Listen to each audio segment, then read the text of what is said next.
We are joined today by Jay Lafferty. Thank you for making the time for us today. Oh, thanks for asking. We're very excited to be here. Can you tell us a bit about what inspired the title of your show, and without burning any bits from your show, what audience can expect to see from you?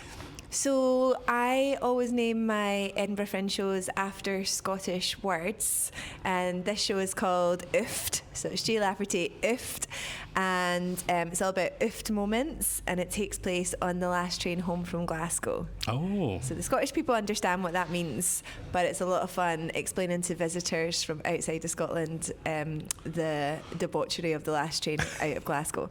And it's a lot of fun. So I've always kind of named my shows after Scottish words because I think, like, despite the fact that the Fringe is in Edinburgh, a lot of the time Scottish and Scottish-based acts are overlooked and we're kind of looked down upon, and I want to celebrate our Scottishness. Excellent. We were talking to someone else about Scottish words, and one of my favourite Scottish words is shugle. Oh, yeah. Because it's a word that doesn't sound like a word when you say it enough. And I once had this conversation with a friend. Not all words. Eventually, yeah, you do go down that kind of, that's not a word, like my name, no. I was talking about this with a friend once, and they were on a very important call that they didn't know they were on because it had started and they had their back to it. And there's 4 minutes of them going, shugo, shugo, shugo, shugo, shugo, to the CEO of a big farm company. Wow. So yeah, that's a fun little tidbit that I've never shared before. Sorry, Helen. Having performed at the Fringe for many years, what keeps bringing you back, and what would you say has evolved and changed about the Fringe? Wow, what keeps bringing me back? Lack of choice. No. I mean, it's the biggest arts festival in the world, so like, why would you not be part of it? And obviously I live in Edinburgh as well, so I've not really got an excuse not to be part of it.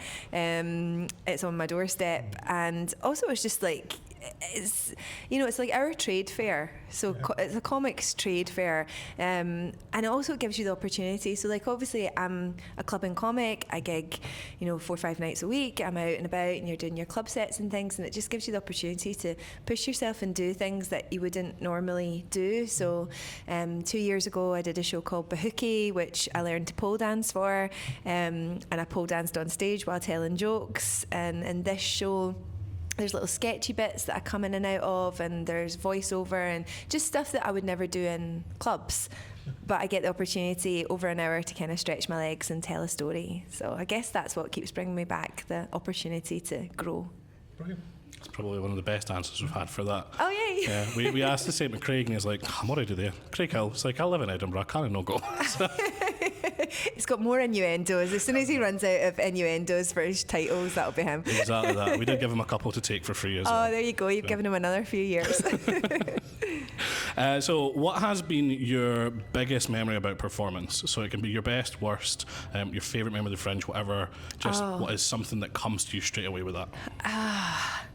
There's so many, I guess. One of my silliest ones I think was years ago. I was doing a show called Jammy, and I was 8 months pregnant doing it, so I was like big old pregnant lady, and it was all about IVF. It's about my IVF journey and luck and statistics and things like that. And this couple kind of arrived they were late into the show, and the only 2 seats left were right at the front, and they were sitting right at the front, and literally like the 45-minute mark where you do your sort of, if there's any poignancy in the show, that's usually where it is. And there was poignancy in this show, and just at that point where you're like kind of making your point, this couple like stood up, and I was a bit like, okay, because we're in the front I had to address it, and they were like, they've been sitting there for 45 minutes, they were like, oh, we thought we were seeing a magician.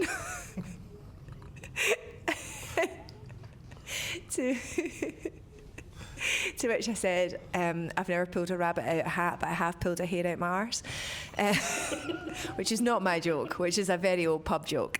But yeah, they laughed at that and sat back down. So that was fine. They watched the last 50 minutes. I was like, well, the magician that you bought the tickets for is definitely about 3/4 of the way through their show as well, so you might as well just watch the last 10 of this. So just stuff like that, and like I've told this story loads, but like I was hosting a late show at the Stand years ago, and Phil Nichol, who's like a musical act, was on, and there was a guy in the front, and he was like a horror, just a really not nice guy. He'd been like shouting out, he'd been heckling like the whole way through the show, and just being a pain in the neck. And Phil came on at the end, and he'd written a song about him, which is not fit for the radio. His name was Colin. It rhymed with Colin, and everybody in the Stand was like singing along because everybody was united in their hatred for Colin, and we were all singing this song, and it was a brilliant end to the night. And I went home. It was probably about 2 a.m. by the time I got home. We're all singing this song, and I had to be up the next morning and back into town by like 10:30, 11:15, because I was doing a kids show.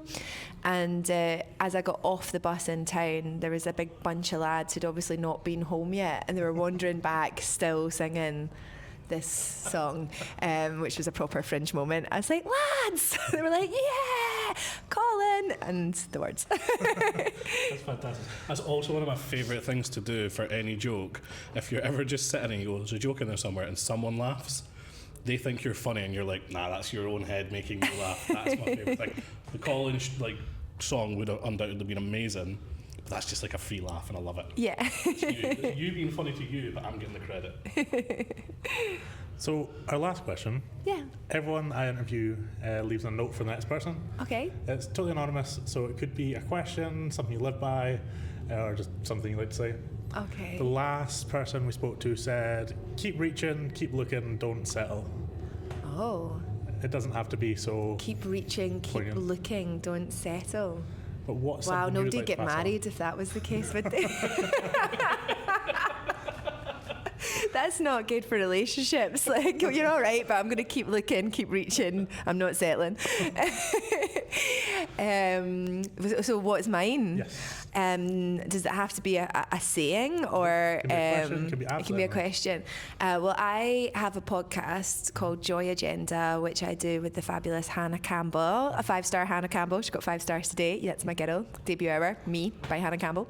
And Hannah and I love asking people what brings them joy. Nice.